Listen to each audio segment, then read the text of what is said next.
اللہ کے رسول صلی اللہ علیہ وسلم کی حدیثوں میں اگر ہم دیکھیں گے، اللہ کے رسول صلی اللہ علیہ وسلم نے فرمایا بے شک تاجر ہی فاجر ہے۔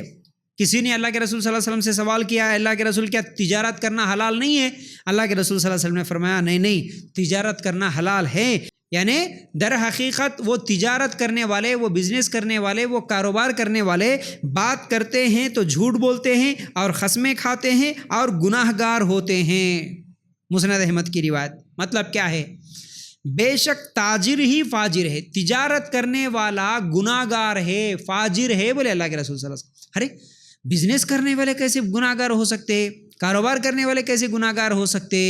کیا تجارت کرنا گناہ ہے کیا؟ اللہ کے رسول صلی اللہ علیہ وسلم سے سوال ہوا تو اللہ کے رسول صلی اللہ علیہ وسلم ایکسپلین کرتے ہوئے، سمجھاتے ہوئے بولے نہیں، تجارت کرنا گناہ نہیں ہے، لیکن اس تجارت میں، اس دکان میں، اس کاروبار میں جو انسان جھوٹ بولتا ہے، قسمیں کھاتا ہے، تو وہ انسان گناہ گار ہے۔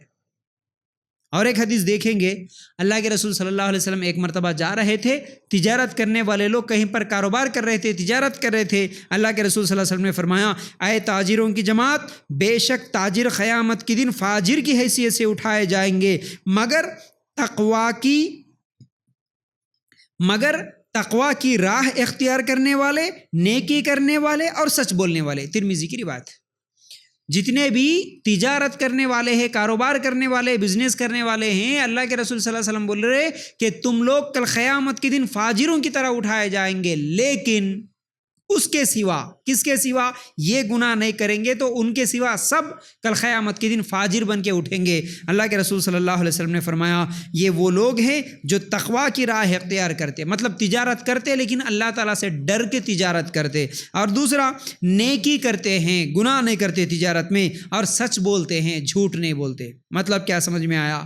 تجارت کرنا حلال ہے، کاروبار کرنا، دکان چلانا حلال ہے، بزنس کرنا حلال ہے، لیکن اس میں اگر گناہ کر رہے ہیں، اس میں تم اللہ سے نہیں ڈرتے، اس میں اگر جھوٹ بولتے، اس میں اگر دھوکہ دیتے، اس میں اگر کسی کو ڈبو دیتے، گالی گلوچ کرتے، تو یہ تمام چیزیں کرتے ہوئے اگر کوئی کاروبار کرتا ہے، تجارت کرتا ہے، تو پھر وہ سب کل قیامت کے دن عذاب کے مستحق ہوں گے، بولے اللہ کے رسول صلی اللہ علیہ وسلم۔ آج کتنے لوگ ہیں جو ہم لوگ دیکھتے ہیں، بہت سارے لوگ مال کا عیب چھپا کے بیچ دیتے ہیں۔ مال کا عیب مطلب وہ مال خراب ہے لیکن کیا بولتے ہیں؟ ارے نہیں جی سب اچھا ہے۔ ابھی دیکھیے، خالی مثال ہم لوگ اگر فروٹس کی ہی لے لیں، ترکاری کی ہی لے لیں، چھوٹی مثال، اگر ہم مارکیٹ میں جائیں گے کوئی بھی یہ نہیں بولتا کہ بھائی دیکھو یہ خراب مال ہے اس لیے اس کا ریٹ کم ہے، اور ادھر اچھا مال رکھے ہیں اس کا ریٹ زیادہ ہے، کوئی نہیں بولتا۔ خراب کو اچھے کے ساتھ ملا دیتا ہے اور بولتا ہے کہ سب اچھا ہے۔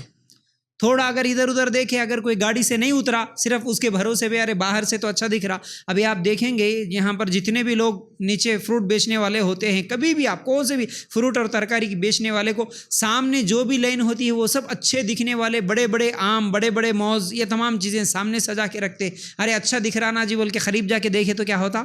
اس کے پیچھے پورا وہی خراب ہوئے سومال یا پھر جو بھی عیب ہے، چھوٹا ہے، خراب ہے، گندا ہے، وہ سب چیزیں بیچ میں ہوتی ہیں۔ دور سے دیکھنے میں تو اچھا ہے، پھر اپن جا کے اگر یہ دیکھے نا یہ لیتے، بولے تو نہیں ایسا نہیں دیتے۔ اگر دور سے دیکھ کے وہاں گاڑی پہ ہیں ہم لوگ، اگر نہیں اترے اور بولے کہ ٹھیک ہے جی دے دو، اچھا دکھ رہا نا، بولے تو ہم ادھر ادھر دیکھے، کم از کم پرس میں سے پیسے نکالے تک ایک خراب چیز اس کے اندر ڈال دیتا۔ مال کے عیب کو جو نہیں چھپاتا، عیب والے مال، خراب والے مال کو بھی اس طرح ملاوٹ کر کے بیچ دیتا تو یہ حرام ہوگا، یہ بھی جھوٹ ہے، کاروبار میں یہ جھوٹ ہے۔ پھر اسی طرح جھوٹ بول کے بیچنا، بہت سارے لوگ جھوٹ بولتے ہیں، جھوٹ بولتے ہوئے بیچتے ہیں کہ نہیں جی، خاص طور سے ریئل اسٹیٹ کا کام کرنے والے بڑے بڑے زمینوں کو بیچ دیتے ہیں جھوٹ بول کے، کہ اس کے غلط پیپر، غلط ڈاکیومنٹس تیار کر دیتے ہیں اور پھر بولتے ہیں کہ یہ ہمارا ہے، یہ اتنے لاکھ کا ہے، اتنے کروڑ کا ہے، اس کا اس کے نام پہ، اس کا اس کے نام پہ کر دیتے ہیں۔ اس طرح کئی لوگ جتنے بھی یہ کاروبار کرنے والے، یہ ریئل اسٹیٹ کا کام کرنے والے، یہ زمینوں کا کاروبار کرنے والے، اکثر لوگ جھوٹے، اکثر لوگ دھوکے باز، اکثر لوگ حرام کا ہی کاروبار کرنے والے ہوتے ہیں۔ بس بہت کم لوگ ہوتے ہیں جو سچائی کیا ہے جانتے ہوئے، اس سچائی کو سامنے رکھتے ہوئے کاروبار کرنے والے بہت کم ہوتے ہیں۔ یہ لوگ چند پیسے تو دنیا میں حاصل کر سکتے ہیں، لیکن کل قیامت کے دن تو یہ لوگ اللہ کے عذاب سے نہیں بچ سکتے، بلکہ اس میں تو خاص طور سے بہت سارے غریبوں کا بہت بڑا نقصان ہو جاتا ہے۔